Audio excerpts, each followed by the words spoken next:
되신 하나님의 사랑을 찬양하겠습니다.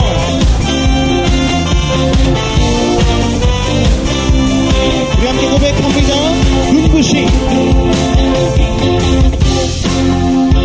눈부신 햇살 저 하늘 넘어 내게 주어진 주님의 사랑 깊어져가네. 나의 마음에 나오던 내 변함없는 그 사랑 내 안에 기쁨의 노래 멈출 수가 없네. 주님의 사랑 바람의 진리 찾아와 그 사랑에 향기가 내 맘 가득해. 주님의 은혜 우리처럼 다가와 그 사랑에 내 맘 채우네. 하나님 사랑합니다. 우리 예수께서 찬양합니다.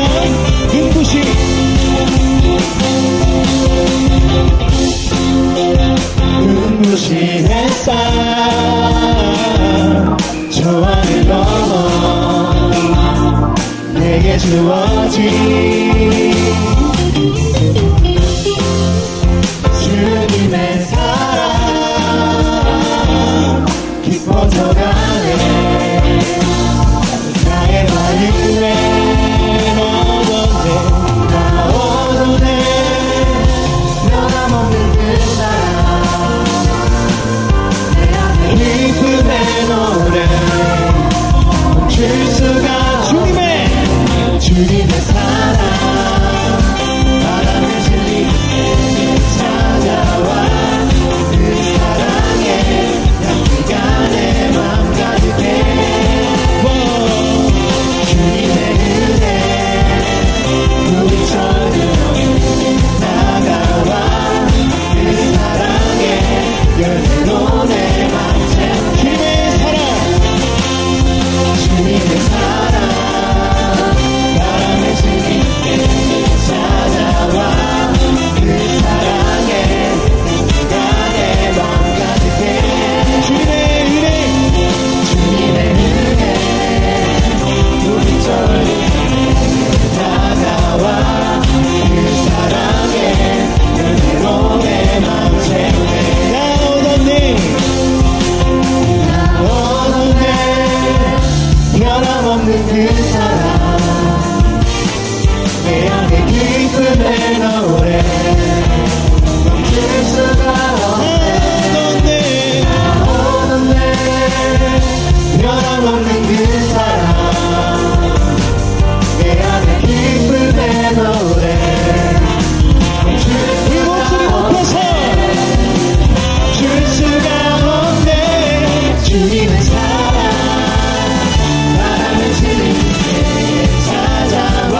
이처럼 더 이상 아무것도 기대할 것이 없어 보이는 영적인 암흑기에 새로운 하나님 나라의 역사를 써내려갔던 한 사람이 등장합니다.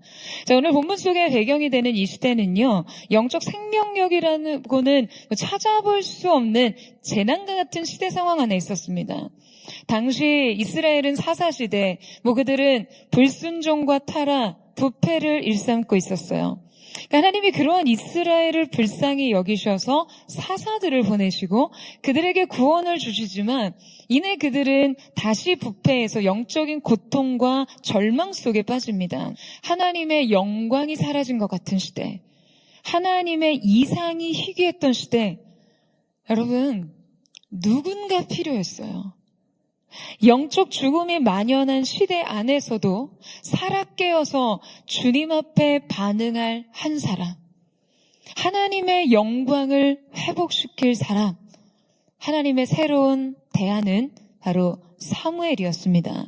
캐런 레이비치와 앤드류 샤테의 이 절대 회복력이라는 책이 있는데요. 그들은 이 책에서 우리의 인생을 결정하는 것은 우리가 겪는 역경이 아니라 그것에 대응하는 방식이다. 곧 역경을 이겨내는 회복력이다라고 말합니다. 그럼 보통 일반 사람들에게 있어서는요, 이 역경은 분노, 슬픔, 우울, 좌절, 죄책감 등의 감정이나 행동으로 이어집니다. 그런데 이 저자의 주장에 의하면 이러한 어떤 부정적인 감정들은 사실상 역경 그 자체에 대한 반응이라기보다는 그 중간 단계의 믿음과 신념 체계 때문이라고 이야기를 해요. 그러니까 나에게 주어진 이 역경을 내가 과연 어떻게 해석할 것인지, 개인의 믿음에 따라 역경은 회복력을 가지기도 한다는 것이죠. 자, 그렇다면 여러분, 사무엘은 자신의 삶을 어떻게 해석하고 있었을까요? 여러분, 저는 분명 그의 어머니 한나가 사무엘에게 믿음의 해석력을 심어줬을 것이다라고 생각해요. 성경에 보면 한나가 매년 성소에 올라가면서 사무엘의 성장에 맞게 매해 새로운 겉옷을 쥐어 입혔습니다. 여러분이 겉옷은 성경에서 직분을 상징하고요. 또한 사무엘이 입었던 배 에봇은 제사장의 직무를 수행하기 위한 옷이었어요. 근데 성장에 맞게 한나가 계속해서 새로운 옷을 쥐어 입혀 사무엘에게 입혔다는 거죠. 이때 분명 한나는 사무엘의 신처적 성장뿐만 아니라 영적인 성장에서도 민감한 반응을 가지고 있었을 거라고 생각합니다. 여러분, 한나가 사무엘의 삶을 온전히 이해한 어머니였으니까요. 여러분, 한나는요, 자신의 개인의 고통 안에서 하나님의 고통을 보았어요. 그분의 응답을 시대적인 사명으로 연결시켰던 영적인 통찰력이 있는 사람이었습니다. 그러니까 한나가 자신의 상실과 고통의 문제를 믿음을 통해 응답과 약속으로 전환시켰던 것처럼 여러분, 아들 사무엘에게도요, 분명히 믿음을 심어주려 했을 거예요. 그의 옷을 쥐어 입히면서 그에게 새로운 정체성을 믿음 안에서 부여했을 것입니다. 어떠한 조건 속에서도 하나님께만 반응할 수 있는 믿음, 사명을 통해서 역경을 바라보고 부르심을 통해서 아픔을 이해하는 믿음. 여러분, 인생의 다양한 문제로 인해 갈등을 겪고 있는, 때로 청년들이 저에게 상담을 하거나 성도들이 상담을 오면요, 어떤 중대한 결정을 내리기 이전에 저에게 많이 물어봐요. 그러니까 인생에 문제가 생길 때 혼란과 방황을 거듭하는 사람들을 보면요, 여러분, 본질이 빠져 있습니다. 본질이 빠져 있으니 번민과 갈등을 하는 거예요. 여러분, 이 본질은 과연 무엇일까요? 이 본질은 약속과 부르심입니다. 여러분, 인생의 약속과 부르심이 인생을 관통하지 않고서는요, 헤쳐나갈 수 있는 많은 문제가 인생에 헤쳐나갈 수 없는 문제들 비일비재합니다. 인생을 그 자리에 멈춰 서게 하는 문제들이 수없이 발생해요. 약속과 부르심을 빼고 인생을 보면 여러분, 여러분의 사역 현장, 학업의 현장, 가정의 현장 속에 인생이 비참에 빠질 때가 얼마나 많습니까? 여러분, 우리는 삶을 이렇게 이해해야 합니다. 여러분, 우리는요, 부르심 없이는 삶을 이해할 수 없어요. 여러분, 아멘이세요? 여러분, 부르심 없이는요, 고통을 해석할 수 없습니다. 약속이 없이는 인생을 일으켜 세울 수 없어요. 여러분, 저는 오늘 본문에 등장하는 이 한 구절을 읽어 내려갈 때 마음속에 굉장히 깊은 울림을 느낍니다. 소년 사무엘은 엘리 밑에서 여호와를 섬기고 있었습니다. 2장에서도 동일한 구절이 반복되었어요. 엘리 밑에서 여호와를 섬기다.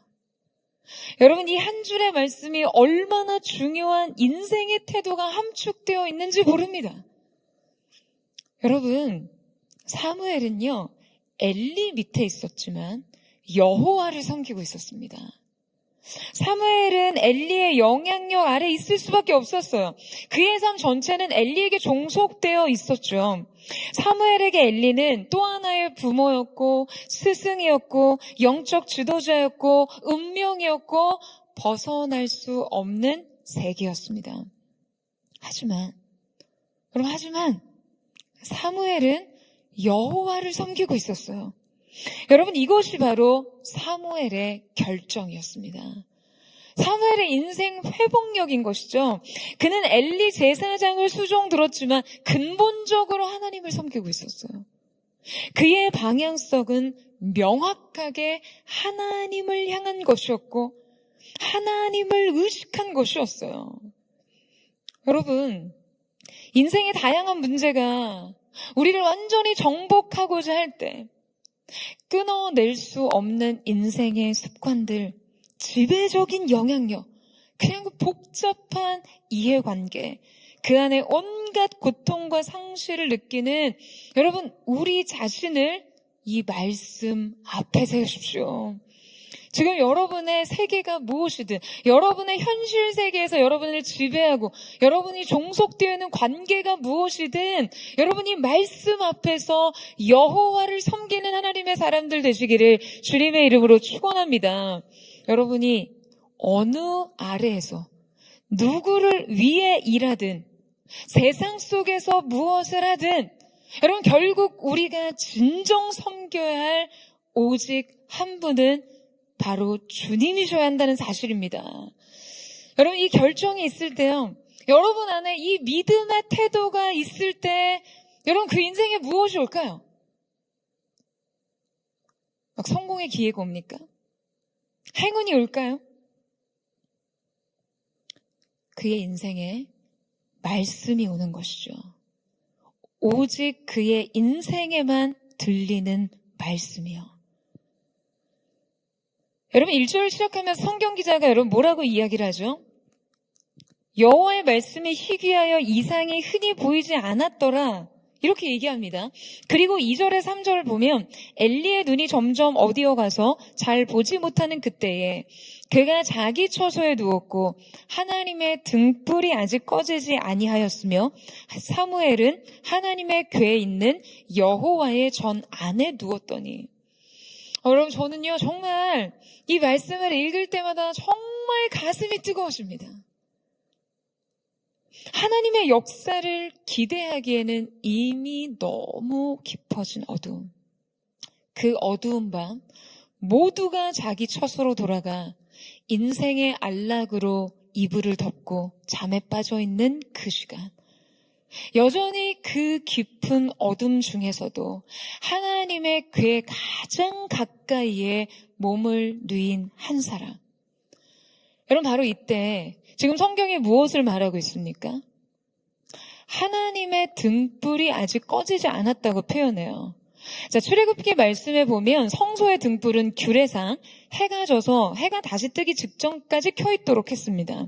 그러니까 지금 등불이 아직 꺼지지 않았다는 것은 여러분 어떤 의미일까요? 날이 밝아오기 전 새벽, 그러니까 가장 깊은 어둠에 잠겨있는 시점이라는 것을 알려주고 있는 표현이죠. 여러분, 왜 흔히 동이 트기 전 어둠이 가장 깊다라고 얘기하잖아요. 바로 그때라는 거예요. 어둠이 반복되고 어둠이 깊어져서 마치 소망이 끊어진 것 같은 그 시간. 그런데 바로 그때 하나님의 임재 곁에 있는 사람에게는 들리는 음성이 있습니다. 어둠 중에 어둠. 그 한복판에서 여러분 하나님께서는요, 하나님의 사람을 부르십니다. 부르심이 그 한 사람을 일으켜요. 여러분 많은 사람들이 하나님이 우리에게 이제는 더 이상 말씀하지 않으신다고 해요. 하나님의 개입이 없고 부흥이 끝난 것 같다라고 이야기합니다. 시대가 악하고 어렵다라고 해요. 그러나 여러분, 그 시대에 사무엘과 같은 한 사람이 있다면 가장 깊은 어둠을 뚫고 들리는 음성이 있어요. 그 시대에 들을 사람이 있다면 계시가 찾아옵니다. 하나님을 찾는 사람이 있다면 여러분 영광은 나타나게 되어 있습니다. 뜨거운 심령으로 부흥을 구하고 하나님의 얼굴을 갈망하는 자들이 있다면 하나님의 역사는 일어나게 되어 있습니다. 할렐루야. 여러분 이 사실을 믿으세요? 여러분 그렇기 때문에요. 그렇기 때문에 오늘 저와 여러분이 중요한 것입니다. 여러분의 인생에 아무리 외롭고 고독한 시간이 그러한 시간과 어두움을 통과한다 하더라도 여러분이요 하나님 앞에 준비돼 드려진 태도가 있다면, 중심이 있다면 여러분 그 깊은 시간 주님은 여러분 가까이에 찾아오십니다. 그래서 부르세요. 사무엘아, 사무엘아. 주님이 그를 부르십니다. 인생의 가장 깊은 어둠의 시간을 통과할 때라도 하나님의 임재 곁에 있을 수 있는 사람이라면 여러분 바로 그 사람을 통해 새로운 시간대가 열리는 것입니다. 시대가 아무리 악하고 진리가 무력해지고 교회가 능력을 잃어버린 것 같다 할지라도 여러분 하나님의 임재 앞에서 하나님의 얼굴을 구하는 한 사람이 있다면 하나님의 새 역사는 시작되는 줄로 믿습니다. 여러분 사무엘의 이름의 뜻이 뭘까요? 바로 등불입니다. 그러니 등불이 아직 꺼지지 않았다라는 이 말씀은요, 굉장히 중의적인 의미로 가장 깊은 어두운 시간을 비추던 그 등불에 대해서 표현함과 동시에 지금 그 시간을 밝힐 하나님의 사람이 준비되었다는 것을 말하는 것이죠. 여러분 너무 가슴 떨리는 말씀 아닙니까? 여러분 이러한 말씀 들으면 가슴이 떨리셔야 돼요. 할렐루야. 하나님의 사람이 시대의 등불이었습니다. 등불이 아직 꺼지지 않았다는 거, 깊은 어둠이 임한 시대에 아직 사명자가 남아있다라는 말이에요. 여러분 저는 오늘 이 말씀이 바로 감리교 신학대학, 오늘 이곳에 있는 여러분을 향한 하나님의 말씀 한 줄이 되기를 주님의 이름으로 축원합니다. 하나님이 찾으시는 그 한 사람, 바로 그 한 사람이 곧 등불이라는 것이에요. 사랑하는 여러분, 저는 저와 여러분이 이 시대에 아직 꺼지지 않는 등불이 되기를 사모합니다. 재난이 밀어 닥치는 것 같은 시대, 전쟁과 기근의 소식이 끊어지지 않는 시대, 정말 악함이, 부패와 타락이 만연한 이 시대 가운데 여러분 이 모든 삶의 일부들을요, 시대적인 삶의 일부를 우리는 부분으로 끌어안고 살아갑니다.